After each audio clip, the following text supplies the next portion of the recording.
Alors, bonjour à tous et merci d'être parmi nous ce matin. Donc, pour rappeler le déroulement du webinaire, vite fait, vous avez tout d'abord, c'est un webinaire autour de la GLI. Comme vous pouvez voir, on va commencer par un petit tour de table pour apprendre à mieux se connaître, donc nous, les panélistes et vous.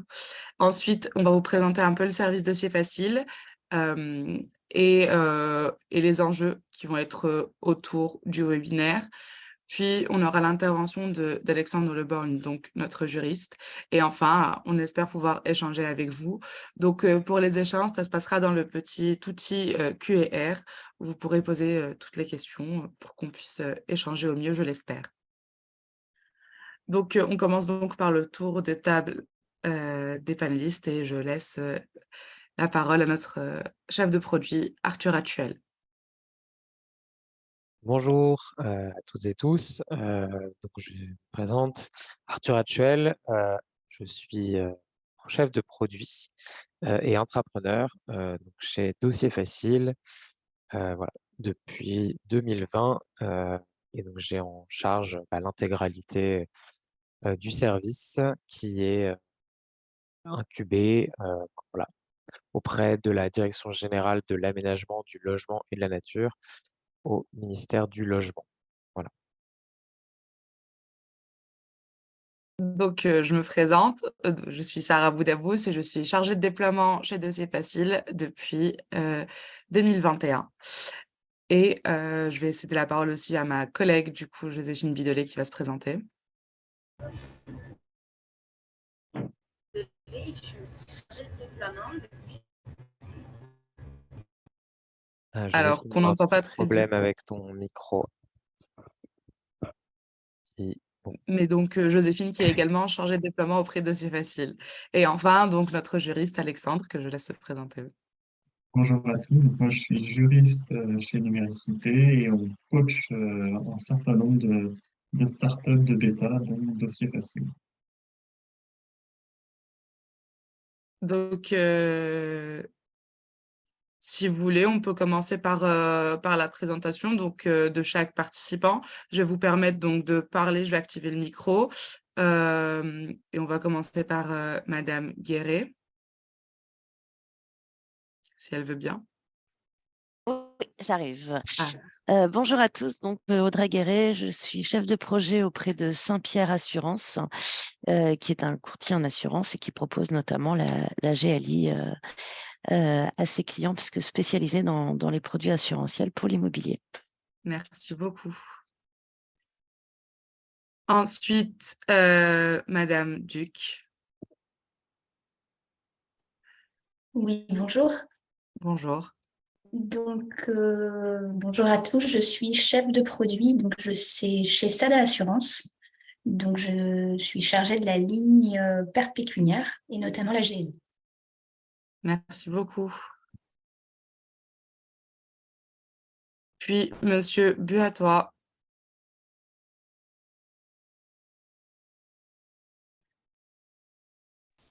Bonjour, Cédric Butois, je suis product owner et chargé d'affaires expert chez CEGC, Compagnie européenne de garantie et de caution, sur la GLI, principalement la garantie financière, membre du groupe BPCE. Merci beaucoup. Ensuite, Madame Cormier.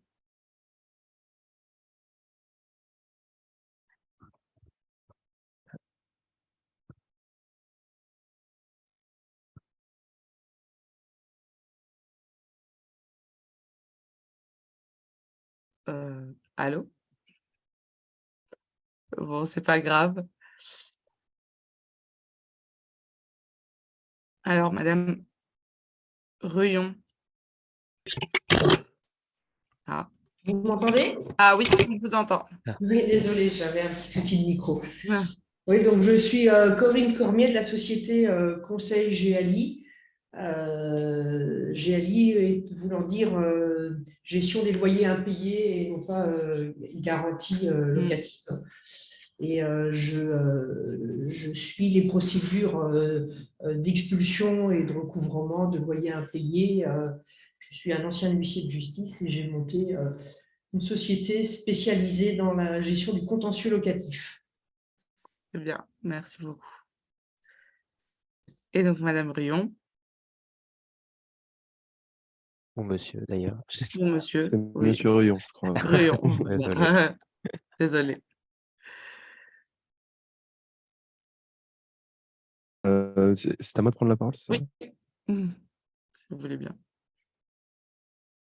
Donc, moi, je suis Charles Sanson, je suis product owner pour la société Q1C1 et on s'occupe notamment de différents projets informatiques et en particulier la GLI. Merci. Monsieur Karam.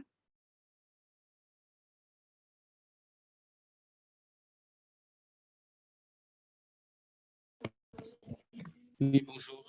Bonjour. Je suis fondateur de la société Garantie. On met à disposition de nos partenaires des solutions de garantie loyer impayé, donc de GLI. Merci beaucoup. Monsieur Cosnier.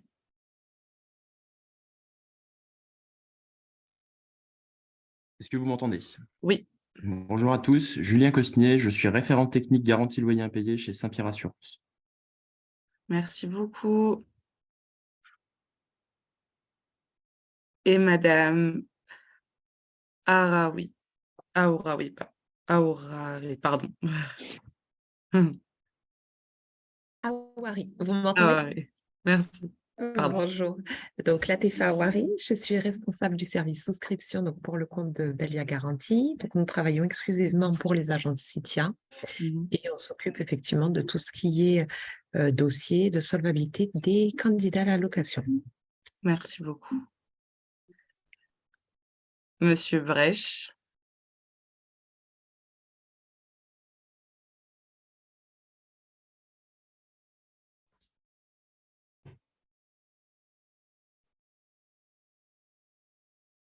Allô, vous m'entendez? Oui, Oui. tout à fait. Bonjour, Laurent Brèche.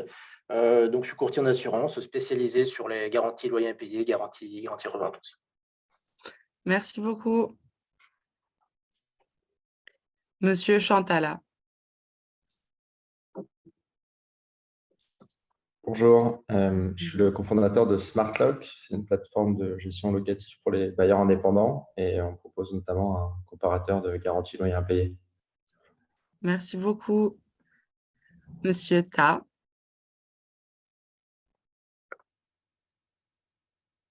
Oui, bonjour, vous m'entendez? Oui, tout à fait. Bonjour Vincentin, je travaille pour France Assureur, la Fédération française de l'assurance. Et j'ai en charge notamment les assurances de garantie loyer impayé. Merci beaucoup. Et enfin, Madame Medgar. Bonjour, vous m'entendez? Oui, tout à fait. Donc, Zora Medgar, chef de projet SIRH au sein de Q1C1, filiale du groupe Arche. Merci beaucoup. Voilà, normalement, j'ai oublié personne. N'hésitez pas à lever la main si c'est le cas. Et veuillez m'excuser si c'est le cas. Mais je pense qu'on a fait le tour de tous nos participants. Merci de vous être présentés.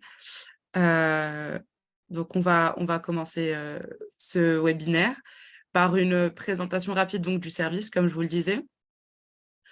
Donc, alors, Dossier Facile est une start-up d'État, mais nous sommes surtout un service public donc, qui a pour but de restaurer la confiance entre les locataires et les propriétaires, et ce, à travers l'aide à la constitution du dossier de location, mais aussi en proposant aux propriétaires une partie où ils peuvent mettre à disposition leurs biens et recevoir des candidatures donc, de candidats locataires pour voir tous les dossiers.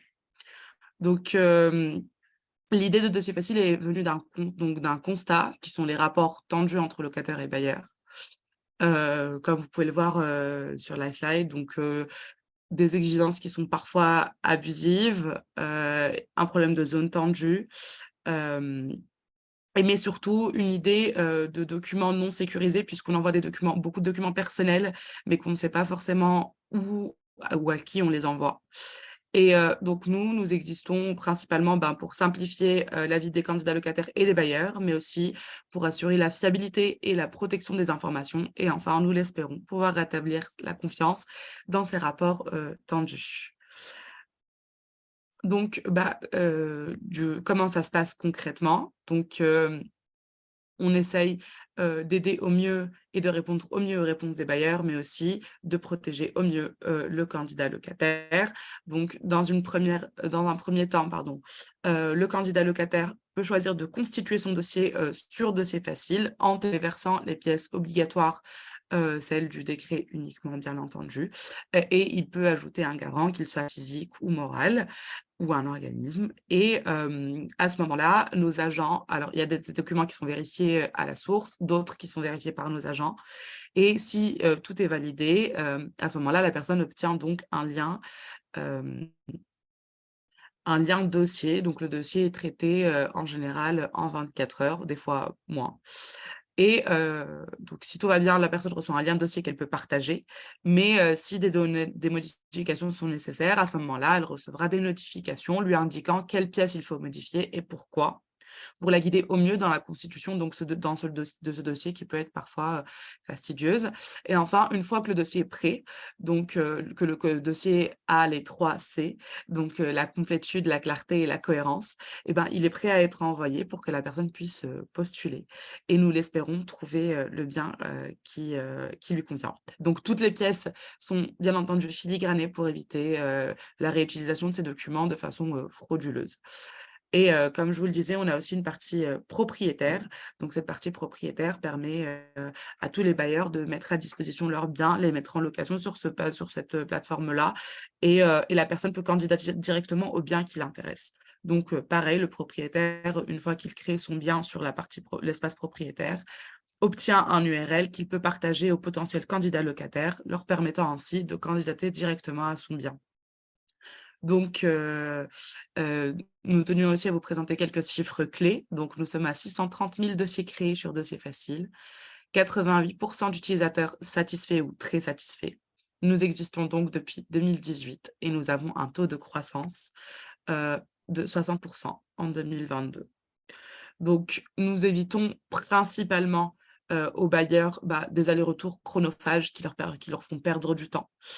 Nous standardisons aussi un dossier et nous permettons la mise en valeur d'informations essentielles comme la situation, les ressources et les garants, puisqu'ils sont visibles en premier lieu et que ça permet de cibler le bon candidat en un clin d'œil. Et enfin, en tant que service public, donc toutes nos solutions sont gratuites et surtout en open source et conformes aux règles de la RGPD.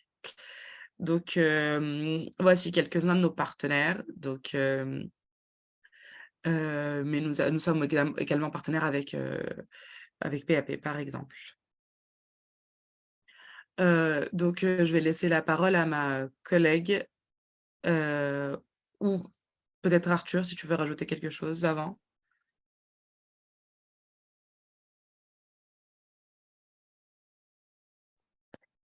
Écoute, non, c'était assez complet. On peut avancer. Voilà, sur les enjeux D'accord, du très bien. webinaire. OK. Alors, Joséphine, je te laisse la parole sur les enjeux.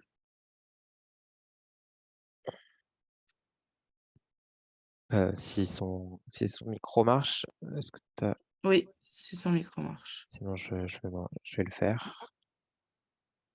Ou c'est comme tu veux. Alors, je pense pas. Si tu veux le faire. Voilà, Sûr. bon. Alors, merci pour l'exposé. Alors, le service dossier facile existe depuis 2018. Vous en avez peut-être certainement déjà entendu parler. Il est même possible qu'on vous ait déjà contacté nous-mêmes, puisqu'en fait, un de nos enjeux a été de se faire connaître au début, parce qu'on est un service qui a été incubé donc, au sein de Betagoo comme startup d'État. Et donc, petit à petit, voilà, on a commencé à être de plus en plus utilisé. Un de nos enjeux, effectivement, c'est d'avoir le les agences immobilières qui voilà, représentent 35% des biens à la location, qui connaissent le service et qui se l'approprient, c'est-à-dire qui finalement, quand on leur renvoie un dossier facile, l'acceptent plutôt que leur méthode traditionnelle, classique d'envoi d'un mail avec une liste de documents. Qui pose également des soucis, pour des raisons de sécurité souvent. Également, des réglementations, vis-à-vis du RGPD sur la durée de conservation des documents qui ne sont pas toujours, respectées. On sait qu'on a certaines agences immobilières qui, stockent des documents, par exemple de dossiers locatifs, pendant, très longtemps, alors que normalement la durée de conservation, d'un dossier de location, c'est 3 mois. Et puis, on a également des pratiques, de certaines agences encore, abusives, c'est-à-dire avec des demandes de pièces, qu'elles n'ont pas le droit de demander. C'est ce qu'on va voir, notamment, par la suite avec Alexandre, notre juriste. Heu, donc nous, on a beaucoup démarché les agences, et ce qu'on a eu comme retour, souvent, de la part d'agences, c'était que le problème se situait non pas à leur niveau, mais au niveau de la GALI qui, a besoin, elle, pour étudier la solvabilité, de pièces complémentaires. Donc là, l'objectif du webinaire, c'est, vraiment de se repartager le cadre législatif, réglementaire en vigueur. Nous, en amont de ce webinaire, on a mené quelques investigations juridiques parce qu'on s'est demandé: «Mais comment c'est possible que, finalement, on on doive donner certaines pièces pour faire son dossier, mais en fait, derrière, le propriétaire, lui, il a besoin, d'une GLI au bailleur et bah, la GLI, elle demande d'autres pièces. Heu, on on doit on souhaite donc un peu ouvrir le débat, autour des besoins, des GLI, de quels documents, elles doivent disposer et puis, quel est aussi comment ces documents devraient être récupérés, sachant qu'ils ne peuvent pas être demandés, par les propriétaires ou les agences. Voilà. Un autre, une autre question un peu plus annexe, mais ce qu'on aimerait aussi ouvrir, c'est la question des conditions d'accès au logement, aujourd'hui des critères qui conditionnent, par exemple, l'acceptation d'un dossier par une GLI, avec, on le sait aujourd'hui, des critères qui peuvent être parfois, très pénalisants pour, certaines catégories, de professions, les indépendants, ou alors des personnes qui commencent dans le monde, de l'emploi, heu, voilà, ou des personnes, qui, pas en qui sont sur des zones où, par exemple, les loyers sont très élevés, peuvent pas, afficher 3,5 fois, le montant du loyer, enfin, comme ça peut être, souvent entendu. Et en fait, on sait que c'est ça qui génère souvent, le fait que les locataires falsifient leurs dossiers et nous, on essaye aussi de lutter contre ça parce que, donc en passant par la plateforme, les locataires, alors non seulement ils s'engagent, hein, à ne pas déposer, de faux documents, mais nous, en plus, on effectue des vérifications puisqu'on a, comme disait Sarah, accès à un certain nombre de bases de données qui permettent de vérifier le revenu des personnes et ainsi, en cas de fraude, de détecter ça. Donc, je vais maintenant, laisser la parole à Alexandre pour, le cadre juridique et puis on passera au temps d'échange. Et Merci beaucoup pour l'introduction. Donc moi, voilà, je vais intervenir vraiment sur le droit actuel qui est en vigueur pour vous présenter quelles sont les pièces qu'un bailleur peut demander à son candidat à la location et voir la relation avec, qui peut se nouer après avec les assureurs dans le contexte des GLI. Je ne sais pas si j'ai la main sur mon diapo, par contre, pour passer. Je pense pas. Voilà, donc, important, c'est que je vais vraiment faire partir de loin avant la loi Allure, parce qu'il y a une vraie bascule entre le contexte avant la loi Allure de 2014 et depuis la loi Allure, puisqu'on a eu un changement d'approche dans la transmission des pièces. Donc, on est passé d'une liste des pièces interdites à une liste des pièces autorisé. Et ça, c'est quelque chose qui n'est pas forcément intégré pleinement, je pense, par tout le monde dans le domaine de l'immobilier et de la location. Voilà. Donc, en 2002, le contexte était que le bailleur pouvait demander tout document utile à la formation de la confiance. Donc, il n'y avait aucune liste, aucun document interdit en tant que tel. Un bailleur pouvait demander n'importe quelle pièce, y compris des relevés de compte ou autres, à un locataire, en candidat à location. Il n'y avait aucune limite en termes de documents qui pouvaient être demandés. À partir de 2002, bascule, on a l'intégration de l'article 22-2 dans la loi Bernas, ça c'est la loi qui régit les relations entre les bailleurs et les locataires. Et cet article 22-2, à partir de 2002, liste l'ensemble des pièces qui sont interdites. C'est-à-dire on a toute pièce qui figure dans la liste ne peut pas être demandée. Ça, c'est une vraie nouveauté en 2002, sachant que cette liste a été très restreinte en 2002. Je vous ai mis les 4 pièces qui étaient interdites en 2002, donc la photographie, la carte d'assurance sociale, le copie de relevé de compte bancaire et l'attestation de bonne tenue de compte.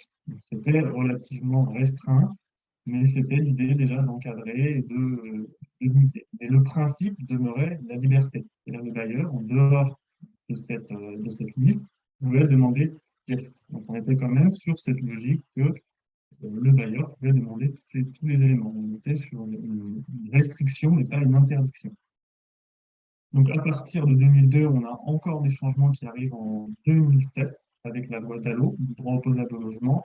On est dans un contexte en 2007 qu'il faut resituer avec la médiatisation des enfants de Don Quichotte qui avaient installé des tentes dans plusieurs villes de France, notamment le canal Saint-Martin à Paris, où des questions d'accès au logement étaient prégnantes. Donc, volonté politique à l'époque d'étendre et de faciliter l'accès au logement et donc d'étendre les documents interdits. Donc, on a quand même une extension significative des documents interdits, puisqu'on passe de 4 à 16 documents, ce qui est quand même une restriction notable.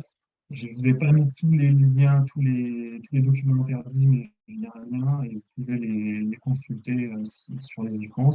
Mais on arrive vraiment avec cette volonté d'effacer toutes les données qui concernent la situation familiale. Donc, par exemple, est-ce qu'une attestation de concubinage, un contrat de mariage, toutes les attestations de bonne tenue de compte, le dossier médical, volonté voilà, que le bailleur n'aille pas trop loin dans la vie privée des candidats et la situation financière, de façon à éviter les discriminations au moment de l'élaboration d'un bail.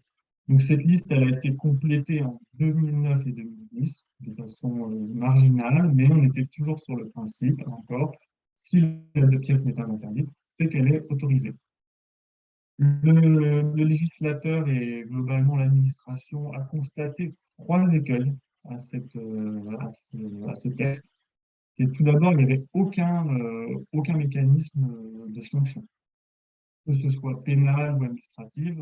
Il n'était pas possible, en cas de méconnaissance de la loi, très difficile du moins pour le candidat, d'aller chercher la responsabilité du bailleur, parce qu'il fallait qu'il démontre un préjudice et un lien de causalité, qui était extrêmement compliqué pour le candidat à la location d'obtenir une indemnisation. Et en l'absence de contrat, il n'était pas non plus possible d'engager une responsabilité contractuelle pour le candidat à la location.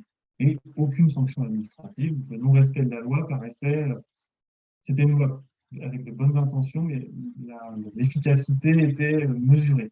Ensuite, il était possible d'obtenir les documents interdits en sollicitant d'autres documents.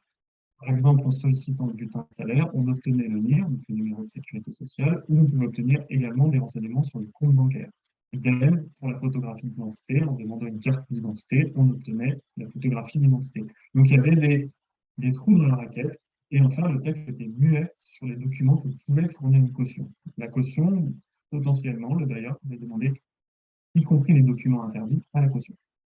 Donc ça, c'était l'état du droit avant la loi Allure de 2014. La loi Allure de 2014 modifie en profondeur le régime de la loi NERMA. Donc l'article 22-2, il est réécrit.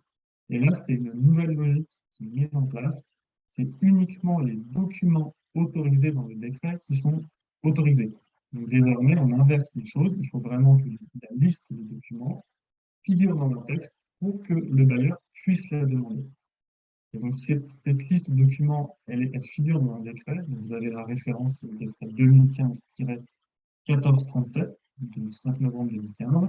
Et ce décret, il fixe une liste de documents qui peuvent être demandés aux candidats à l'allocation, mais aussi là, une liste aussi pour la caution. Donc ça complète le texte. À l'époque, il n'y avait rien, entre 2002 et 2014, aucune réglementation sur les documents qui pouvaient être demandés à la caution. À partir de 2014, on va dire en 2015 avec la publication des thèmes, en tout cas à partir de 2014, l'idée que la caution aussi restreint le nombre de documents qui peuvent être demandés. Donc, on pourrait avoir accès à la liste des documents en cliquant sur le lien. Et second changement majeur, avec la loi Allure, un mécanisme de sanction mis en place. C'est une amende administrative.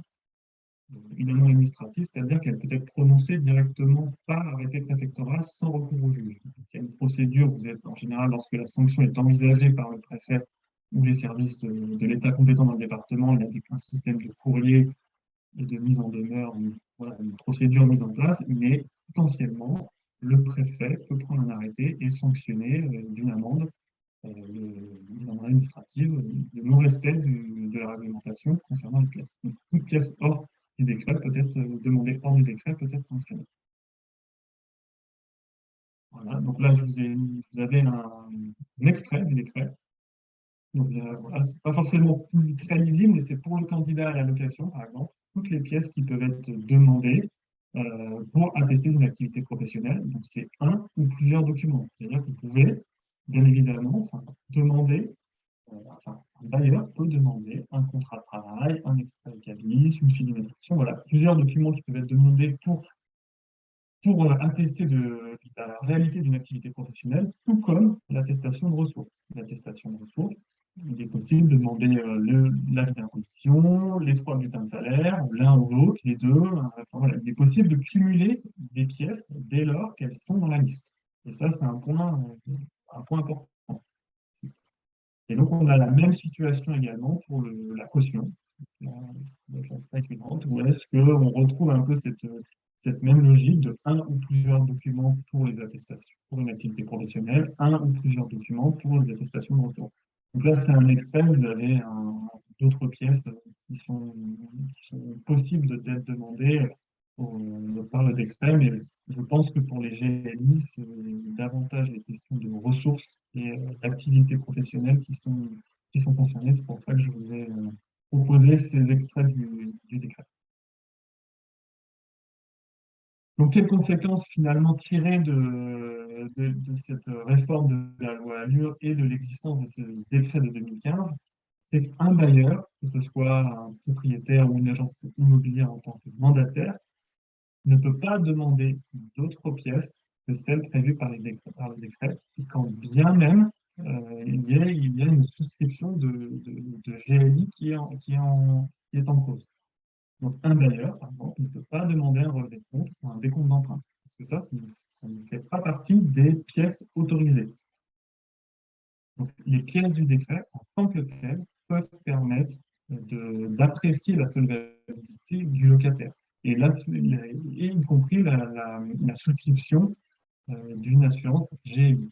Et la difficulté, c'est en tant qu'assureur, lorsque vous demandez à une agence immobilière ou même un bailleur propriétaire qui gère son bien en autonomie, et vous lui demandez des pièces en dehors de la liste du décret, juridiquement, vous l'exposez à une sanction administrative, celle qui est exposée avant, donc, qui peut aller de 3 000 à 15 000 euros prévus par les textes.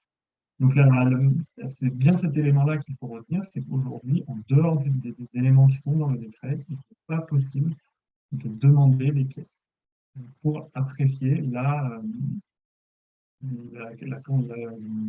le dossier de candidature d'un pièce.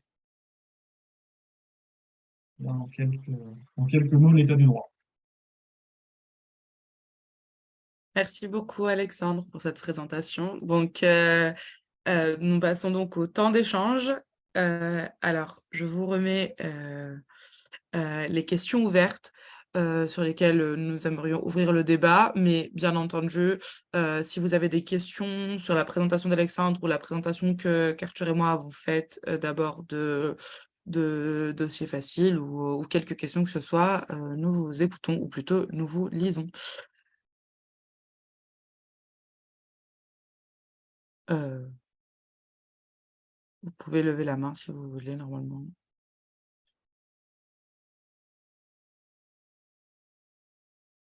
Oui. Alors.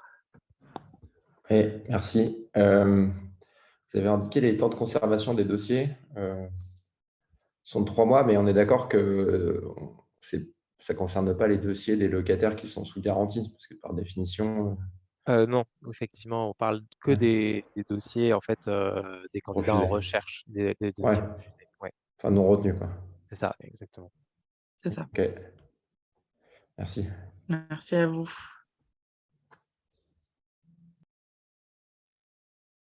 Oui.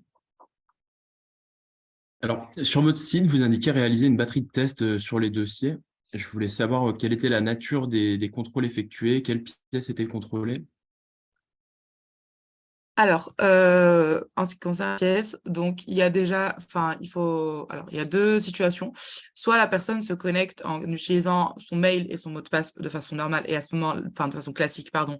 Et à ce moment-là, ce qui est vérifié, c'est par exemple l'avis d'imposition grâce à grâce à l'API impôt particulier.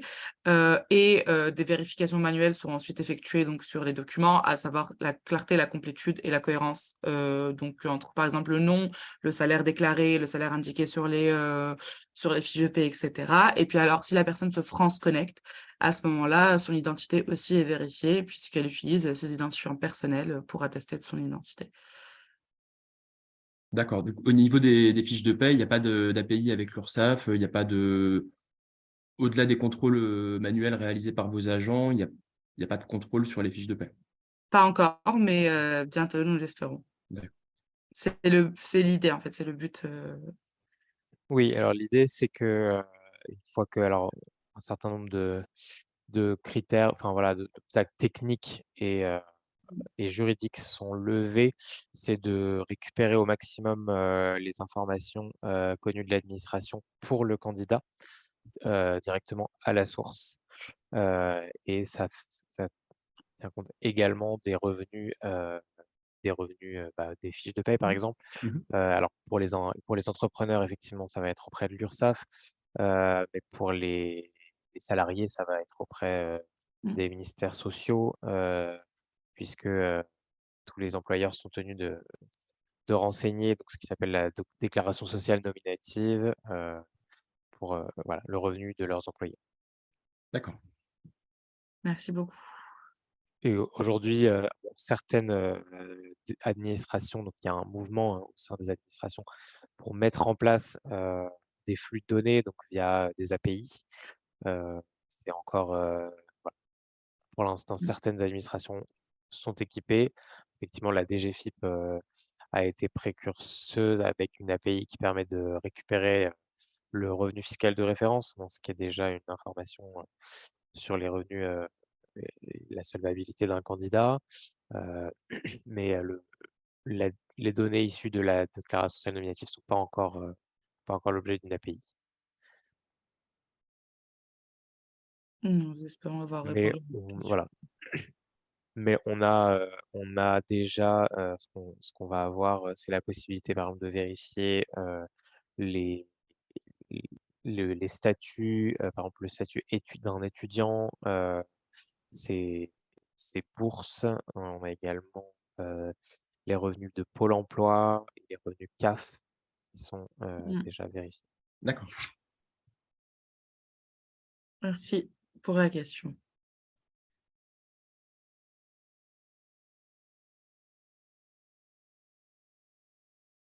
Oui. Oui, alors j'ai 2 questions. Alors la première, moi je place du point de vue courtier et assureur. Donc quand on a un dossier qui est vérifié par vous, moi je sais que si je le récupère, le problème qu'il va y avoir, c'est que de toute façon je vais refaire les mêmes vérifications que vous faites. Parce que s'il y a un souci de votre côté et que j'indemnise un sinistre, et que je ne fais pas de travail de revérification, la responsabilité va peser sur moi. Donc, comment on peut éviter de faire ce double travail, en fait? Alors, en fait, on ne peut pas l'éviter. Ce qu'il faut bien distinguer, c'est le périmètre, on va dire, nous, de notre action qui va vous permettre à vous de récupérer, un dossier déjà qui est, complet.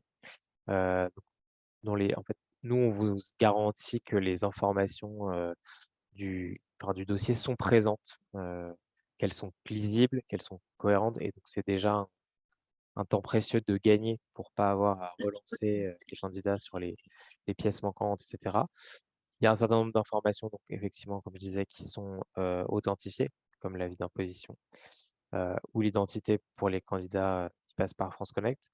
Après, effectivement, ça ne vous dispense pas, de faire les contrôles, qui vous sont, propres et qui correspondent à votre besoin métier. La seule chose qu'on dit, en revanche, c'est que, au niveau, des documents qui sont demandés, ceux-là, doivent, donc rentrer dans le cadre, précité. Nous espérons avoir répondu donc à la question. Ouais, je sais pas si c'est clair C'est pour, clair, oui. bon, OK. Monsieur Brèche? Oui, pardon. Oui. Pardon. Oui, c'est clair. Et du coup, j'avais une deuxième remarque. Moi, par exemple, j'ai beaucoup de gens qui me contactent. Alors, ça rejoint votre troisième point sur l'ouverture de l'accès au logement. J'ai beaucoup de gens qui me contactent, qui sont freelance, par exemple, qui gagnent très confortablement leur vie, qui me disent qu'effectivement, leur dossier est refusé par des agences parce qu'il faut le sacro-saint CDI, etc.,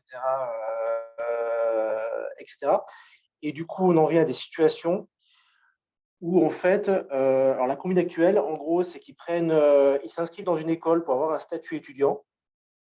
Comme ça, ils peuvent avoir une caution et leur dossier peut passer parce que sinon, dès qu'il y a une GLI, en fait, ils sont quasiment systématiquement rejetés. Oui, effectivement. Alors là, c'est l'autre débat, mais c'est aujourd'hui les critères qui sont, standards, on va dire, et qui sont même plus adaptés, au marché, actuel. Comme vous dites, il y a plein de gens qui sont freelance et qui, gagnent très bien leur vie, qui se voient refuser, heu, l'accès simplement parce que voilà, ils rentrent pas dans les cases.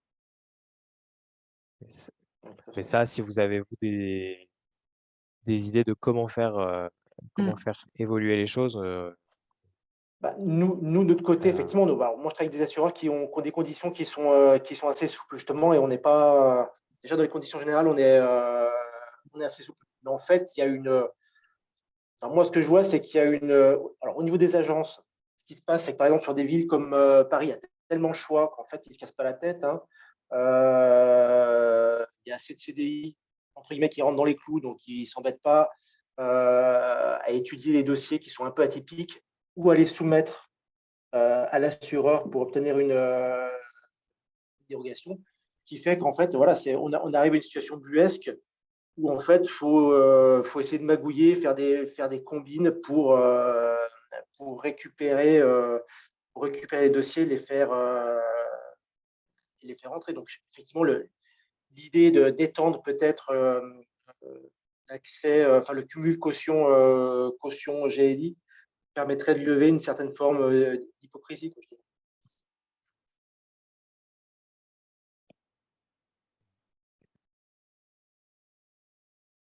Oui, comme le disait Arthur, malheureusement, ce qui complique, c'est ces cases un peu imposées où la personne rentre ou ne rentre pas. Mais c'est bien de savoir aussi que certaines GLI ont ou du moins assurances, ont des cadres plus souples qui permettent en fait l'inclusion de tellement de corps de métier, surtout depuis le Covid, avec la diversification des emplois, tout ça. C'est important de prendre le temps et de se rendre compte que freelance ne veut pas forcément dire pas de revenus fixes et stables. Merci pour votre intervention, Monsieur Brèche. Je vais donner la parole à Monsieur Rouillon.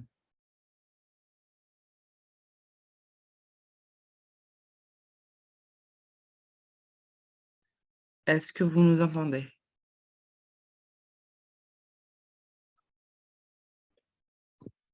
Vous m'entendez? Oui, tout à fait. Ah, alors moi, c'est Monsieur Sanson. Mais si vous vouliez donner Ah, la pardon, parole à Monsieur Ruyon, excusez-moi. Parce que je vous laisse. je lis le nom affiché. Très bien. Pardon. Oui. Nous vous écoutons.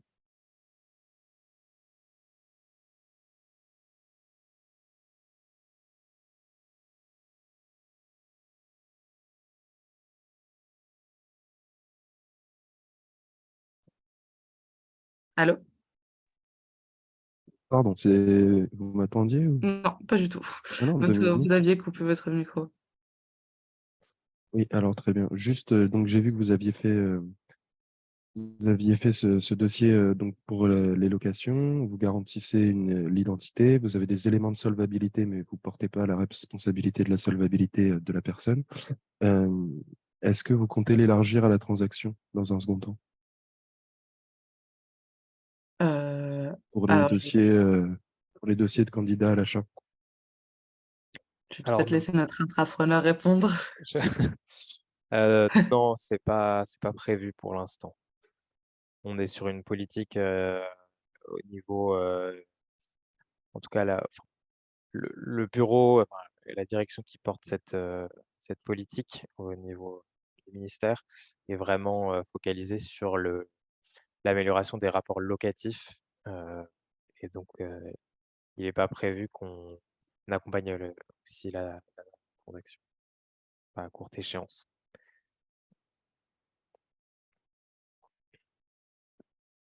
Voilà, c'est bon, nous espérons avoir répondu à votre question. Merci beaucoup. Merci à vous. Et je vais donner la parole à Monsieur Cosnier, du coup.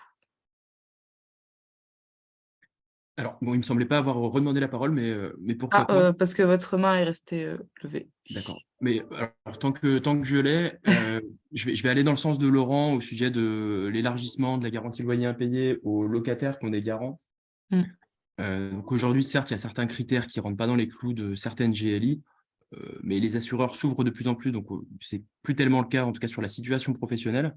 Ça peut être le cas en revanche sur, par exemple, un CDI qui n'a pas exactement les revenus requis et pour lequel on ne pourra pas garantir la location parce que le cumul garant-GLI n'est pas possible.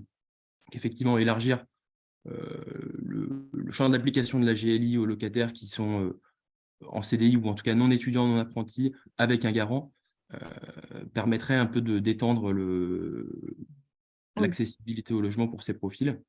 Parce qu'aujourd'hui, on est un frein uniquement dans ces cas-là. Dans le cas d'un locataire qui a un garant, qui n'a pas les revenus suffisants, qui a un dossier correct, qui a un garant, et ce candidat-là va être refusé systématiquement par les GLI parce que le cumul ne peut pas s'opérer. Oui, tout à fait. Oui, c'est un souci que nous avions du coup relevé, nous aussi, cette idée de non-cumul de la caution et de la GLI, donc qui malheureusement sont un frein un peu à cet accès au logement. Merci pour votre intervention. Je vais donner la parole à Monsieur Ta. Oui, merci. Effectivement, je voulais rebondir sur ces propositions-là que vous évoquez. On avait effectivement rencontré l'inspection générale des finances en fin 2021, il me semble, pour évoquer ces pistes-là, où on avait poussé cette demande de permettre le cumul caution GLI, mais également à ce que les assureurs GLI puissent avoir accès à certains documents, notamment pour attester d'une éventuelle épargne qu'aurait le candidat, en ayant par exemple accès à un relevé de compte bancaire, ce qui n'est pas fait aujourd'hui par les assureurs GLI, puisqu'ils n'ont accès qu'aux informations que peuvent leur communiquer les propriétaires bailleurs. Donc voilà, on conforte cette demande-là, et il me semblait qu'il devait y avoir un rapport qui devait être fait sur le sujet sur lequel on avait été auditionné.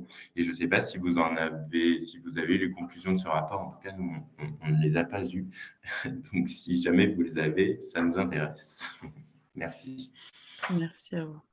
Alors oui, comme vous, on a été auditionné dans le cadre de ce rapport, mais pareillement, je ne crois pas l'avoir reçu. Et je vais demander si jamais je le retrouve, je vous ferai suivre ça, participant au follow-up du webinaire. Merci. Merci à vous. Je vais donner la parole à monsieur Chantala, du coup. Merci. Sur l'élargissement sur les critères et le problème d'accès au logement, en fait, donc nous sur SmartLock, on a un comparateur d'assurance loyer impayé où on compare tous les contrats du marché. On le faisait il y a 6-7 ans. Il y a 6-7 ans, c'était un problème. Là, honnêtement, il n'y a plus grand monde qui n'a pas une solution de couverture, à la fois parce que les GLI ont ouvert leurs critères et aussi parce que Visal vient boucher les trous. Donc honnêtement, la caution qui viendrait se rajouter, le garant qui viendrait se rajouter pour un cumul, ça servirait peut-être pour les CDI CDI hors période d'essai de plus de 30 ans, mais ça fait de moins en moins de monde, à mon avis. Le vrai problème, nous, qu'on voit sur les particuliers, c'est plus que les gens ne sont pas au courant qu'il y a des solutions alternatives qui existent et que ce n'est pas 3 fois le loyer et situation stable. Maintenant, ce n'est pas vrai, en fait. Donc, ma question, c'était, est-ce que vous prévoyez à un moment d'être prescripteur de solutions de garantie pour les propriétaires ou les locataires qui passent par votre site? Alors, non, je ne pense pas que ce soit d'actualité. Ça serait une bonne idée pour ouvrir les conditions d'accès au logement, honnêtement. Alors, nous, on travaille du coup, vous le disiez, Visal est un peu une solution alternative justement à ce problème de garant et de garantie. Et nous, on collabore avec eux puisque c'est aussi un service public. Oui, mais ce que je veux dire, c'est que vous devriez dire aux propriétaires et aux locataires qu'il y a des solutions qui existent et que… Autre. Ouais, voilà, c'était juste mon idée. On essaye de sensibiliser un maximum, même si aux différentes solutions qui existent, et puis on essaye d'être un tiers de confiance, un bon relais d'information, du moins, à travers différentes actions qu'on mène, ne serait-ce que par exemple, nos articles de blog qui sont disponibles sur notre page, en fait, de C'est Facile, et qui permettent d'être informés un maximum, et nous essayons, en fait, d'être un relais de cette façon-là, sur nos réseaux sociaux, sur les articles de blog, en informant, en fait, que des solutions existent. Et par exemple, au travers d'interventions comme aujourd'hui, comme un webinaire où on peut échanger pour avoir un maximum d'informations, en fait, et éclairer aussi bien les bailleurs que les candidats locataires. Ouais, mais ça ne sera jamais aussi puissant que dire à chaque locataire ou propriétaire qui passe chez vous qu'en fait, il est éligible à Visal ou il est éligible probablement à une garantie loyer impayé. Alors, on propose, en tout cas pour les candidats locataires, il y a l'option Visal. Oui, l'option Visal, c'est-à-dire? Non, alors pour les candidats qui font leur dossier, lorsque les candidats, dans le parcours de remplissage du dossier, donc au moment, une fois qu'il a téléchargé ses pièces, le candidat peut ajouter un garant et à ce moment-là, on va lui proposer Visal. On va lui dire, est-ce que vous connaissez Visal? Par contre, sur la question de l'éligibilité, est-ce qu'on peut lui dire déjà à ce stade s'il est éligible à une GLI? Ce sera un petit peu se mouiller parce qu'on derrière, on n'est pas, on peut pas lui garantir que tout comme on lui garantit pas qu'il va avoir son dossier Visal accepté, on peut pas lui garantir qu'il y a une GLI qui va accepter son dossier. On peut lui rappeler effectivement que ce sont des choses qui existent. Par contre, autant on peut directement parler de Visal parce que c'est un service qui est vraiment public, enfin, c'est quasiment, c'est financé en grande partie par la puissance publique, c'est Action Logement, donc c'est les entreprises qui cotisent, hein, mais ça reste quelque chose qui a été voulu par la puissance publique. On ne peut pas orienter vers un service privé en particulier, étant donné que on est soumis à des règles voilà, de non-concurrence, enfin Oui, bien sûr, mais à minima, genre, juste faire de la pédagogie, quoi. Les orienter en leur disant il n'y a pas de fatalité, les GLI, c'est pas 3 fois dossier CDI, il y a telle solution possible, il y a même les garants payants maintenant. Il y a juste faire de l'éducation, et je pense que c'est le plus gros problème, c'est que les gens ne sont pas au courant. Par contre, une GLI qui dirait, en revanche, nous, ce qu'on pourrait chercher à développer comme partenariat, c'est une GLI qui utiliserait directement le dossier facile, par exemple, du candidat, qui dirait au candidat, envoyez-moi votre dossier facile, et nous, derrière, on étudie précisément votre dossier à partir de ça. Là, dans ce cas-là, nous, on sait comme avec nos partenaires qui intègrent sur leur site, par exemple, mon log service.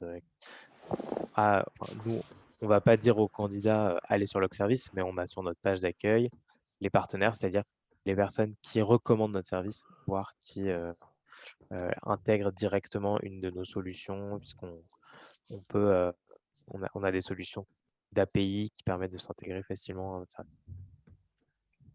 Ok, merci. Donc ça, si à l'issue de ce webinaire, il y a certains d'entre vous qui sont intéressés par ça, on peut mettre en place ce type de partenariat et à ce moment-là, effectivement, donner de la visibilité à vos services de GLI. Merci beaucoup pour votre intervention. Et moi, je vais devoir vous laisser, mais Oui. Sarah continue à animer ce webinaire et répondre à vos questions. Et Alexandre également, n'hésitez pas si vous avez des questions plus d'ordre juridique. Au revoir. Au revoir. Salut.